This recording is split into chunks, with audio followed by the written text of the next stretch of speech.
Here are the longest life sentences given to celebrities. Number 10. R. Kelly. R. Kelly is more infamous than famous these days and has been in legal trouble for decades. A highly acclaimed and awarded musician, R. Kelly was on top of the R&B game for many years, having risen to fame for his song I Believe I Can Fly. In 1994, Kelly illegally married a 15-year-old who he had relations with after he found out she was pregnant. Kelly had met her at 13 and produced her first record, Age Ain't Nothing But a Number, which, given our current knowledge of Kelly's deviant practices, is deeply unsettling. In 1996, Kelly settled the case out of court where he was accused of severely improper conduct with a minor, and in 2002, the same day as his Winter Olympics performance, a video was released of Kelly performing deeply disturbing acts with a known minor. Kelly was then indicted on 12 counts of possessing illicit carnal media, however, was acquitted due to a lack of probable cause in the acquisition of the evidence. In 2017, Kelly was accused by 3 different parents of indoctrinating their daughters into a coital cult, though no charges were laid. In 2019, Kelly was finally arrested on federal charges of numerous intimate crimes and obstruction of justice by Homeland Security. Following this arrest, prosecutors from Chicago and New York slammed him with another 18 counts of intimate crimes with a minor, trafficking, kidnapping, forced labor, and racketeering. After a lengthy legal process, Kelly was sentenced to a total of 30 years imprisonment for trafficking and racketeering to be served concurrently with 2 other 20-year sentences. Number 9. Oscar Pistorius. Oscar Pistorius was initially famous for being an accomplished Paralympic athlete and for running sprints in both the Paralympics and the Olympics. Pistorius had his legs removed from knee down at 11 months old due to fibular hemilia, which prevented the congenital growth of his fibula. After becoming a Paralympic champion in 2008, winning 3 gold medals in 100, 200, and 400 meter sprints, Pistorius applied to be permitted into the Olympics. At his World Championship debut, he was the first amputee to win a non-disabled world track medal, and he ran in both the Summer Olympics and Paralympics. But in 2013, Pistorius would become famous not for his actions on the track, but for the shooting and murder of his girlfriend Riva Steenkamp. Claiming that he mistook her for a home intruder, Pistorius fired numerous rounds into the closed bathroom she was inside, hitting her 4 times and ending her life. Despite also having charges for displaying a firearm in a restaurant and discharging rounds out of the sunroof of his car, Pistorius was only sentenced to 5 years in prison for culpable murder. After only a year in prison, Pistorius was released. Following appeals and retrials, however, Pistorius was resentenced to 15 years in prison, which he is currently serving. He will not be eligible for parole until 2024. Number 8. Joe Exotic. For anyone who watched the Tiger King series or was present in the cultural zeitgeist in 2020, Joe Exotic is an immediately recognizable name and personality. The enigmatic and curious owner of a big cat zoo in Oklahoma, Joe Exotic would own over 200 big cats, including lions, tigers, and pumas, along with bears, wolves, and monkeys. Numerous investigative reports from PETA and the Humane Society reported that the animals were frequently mistreated and abused, suffering repeated beatings and sprayings with ice water. The conditions were so bad that during the Humane Society investigations, 5 tigers died, including one which received no veterinary care whatsoever. The full story is too complicated and nuanced to do justice here,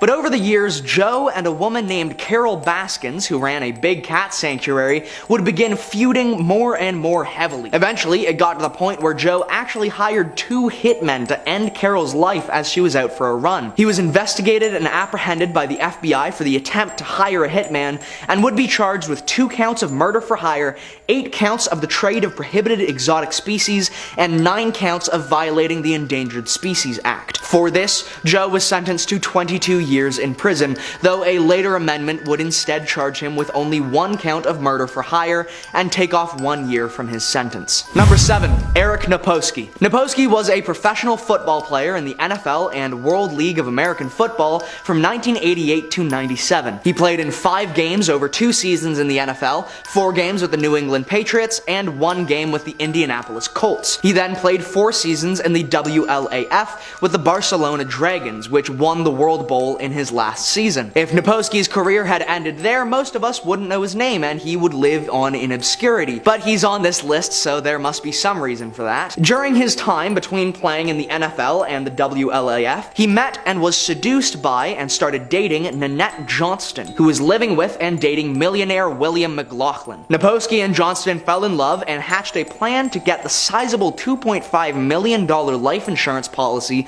of McLaughlin. In 1994, the couple shot William and ended his life and would escape uncaught for 15 years before authorities finally caught up to the pair and arrested them. Naposki was almost sentenced to death, but a lack of evidence tying him to the firing of the weapon allowed him to escape with his life. Both were sentenced to life without parole. Number 6. Ryan Grantham. Ryan Grantham is a Canadian actor best known for his roles in Diary of a Wimpy Kid, Riverdale, Supernatural, iZombie, and numerous other films and TV shows. By 22, Grantham was severely depressed, had self-destructive and homicidal ideations, a severe substance abuse issue with a certain herb, and had spent a lot of time watching disturbing and violent videos on the internet. These factors combined led Grantham to begin planning the murder of Canadian Prime Minister Justin Trudeau. On the 31st of March 2020, Grantham grabbed a .22 caliber weapon and, while his mother was playing piano, ended her life. He then recorded a video confessing to the crime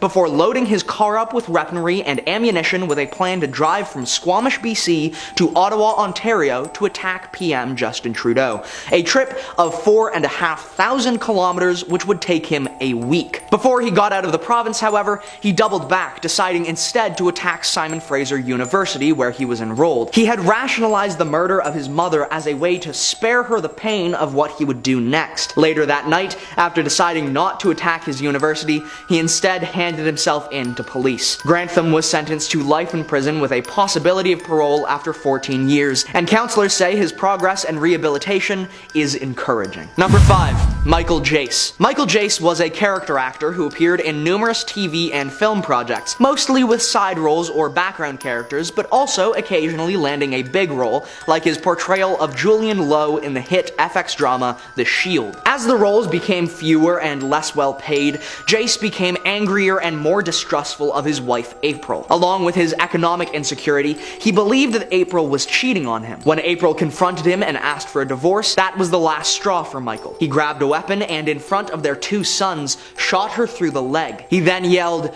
"You like to run so much, why don't you try running to heaven?" before putting another bullet through her other leg and finishing her with 2 shots to the torso. Jace called the police himself and confessed to the crime. 2 days after his arrest, he was charged, and 2 years after that, he was sentenced to 40 years in prison for second-degree murder. Number 4. Suge Knight. Suge Knight is an American record executive, co-founder, and CEO of the rap label Death Row Records, and repeat offender. Suge Knight was a massive name in the hip-hop world during the 90s and was instrumental in the advent of gangster rap, signing artists such as Tupac, Snoop Dogg, Dr. Dre, MC Hammer, and more. Suge Knight and Death Row Records were deeply entwined and integrated into the foundation of gangster rap and, to an extent, mainstream hip-hop. Suge was affiliated with the mob Piru Bloods, a Compton-based gang, and had numerous run-ins with the law in connection with gang activity of all kinds. His most notorious connection would be to the orchestration of the murder of rap icon the Notorious B.I.G. But despite a series of stints in prison, Suge would stay largely free and with an untarnished reputation. That is, until the filming of the movie Straight Outta Compton, a biographical depiction of the foundational gangster rap group NWA's rise to success. Following an argument with Terry Carter and Clay Sloan on the set, Suge would follow the two to a burger stand near the set and attack them with his car, ending Terry's life and severely injuring Clay Sloan. For this, Suge was sentenced to 28 years in prison, though it is possible other charges will be laid to extend his prison time. Number 3. Hiroshi Ogawa. Hiroshi was a Japanese pitcher for the Lotte Marines and played for them from 1985 to 1992 and was an assistant coach until 1999. However, in 2004, Ogawa was no longer associated with the team and was beginning beginning to struggle under the weight of extreme debt. He was employed by an industrial waste disposal company and decided to go to the CEO's house to ask for a loan or support of some kind. When he arrived there, he was met by the elderly housekeeper, who he asked for money. When she refused, he pushed her down the stairs, which knocked her unconscious, before robbing the residence of the CEO. He then collected the unconscious housekeeper and put her in the trunk of his car before he drove to a nearby pond and dumped her in to drown. Ogawa stole a total of 1.75 million yen, or almost $18,000. Charged with assault, grand theft, and murder, Ogawa was sentenced to life in prison and is still behind bars. Number 2. Darren Sharper. Darren Sharper played in the NFL for 14 seasons, during which he was recognized for his skill as a safety. He played 8 seasons with the Green Bay Packers, 4 seasons with the Minnesota Vikings, and ended his career with 2 seasons playing for the New Orleans Saints. He was one of the top defensive backs during his career and a 5-time Pro Bowl selection. As well, he is tied for most defensive touchdowns. But Sharper's true infamy would only be revealed after his retirement. Allegations surfaced that he forcibly intoxicated and assaulted over a dozen women across numerous states. Sharper worked in tandem with his friend and former police officer, Brandon Liccardi, who would help him to identify, intoxicate, subdue, and violate up to 16 women. Sharper was persecuted in California, Louisiana, Arizona, and Nevada, along with federal charges. He was given numerous sentences from each state, all to run concurrently to one another, meaning that despite being served with a 9-year sentence in Arizona, a 20-year sentence in California, an 8-year sentence in Nevada, and a 15-year sentence in Louisiana, he will be able to go free after just 20 years served. On top of those sentences, he will serve 3 years of supervised parole and pay a $20,000 fine. Number 1. William Hayden. William Hayden was a firearmsmith and United States Marine before he became a television personality in 2011 with the Discovery Channel show Sons of Guns. Hayden had a difficult childhood and was heavily abused by his father, recalling once a punch that sent him through a wall. He enlisted in the Marines at 18 and served for 6 years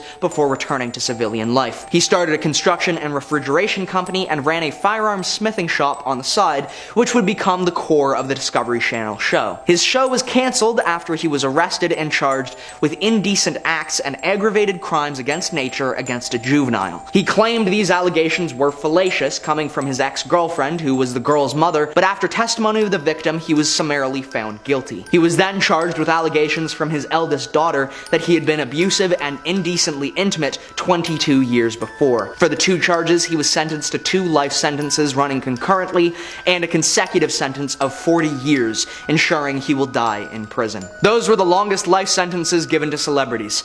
If you learned something or enjoyed this video, please like and share, and be sure to follow for more.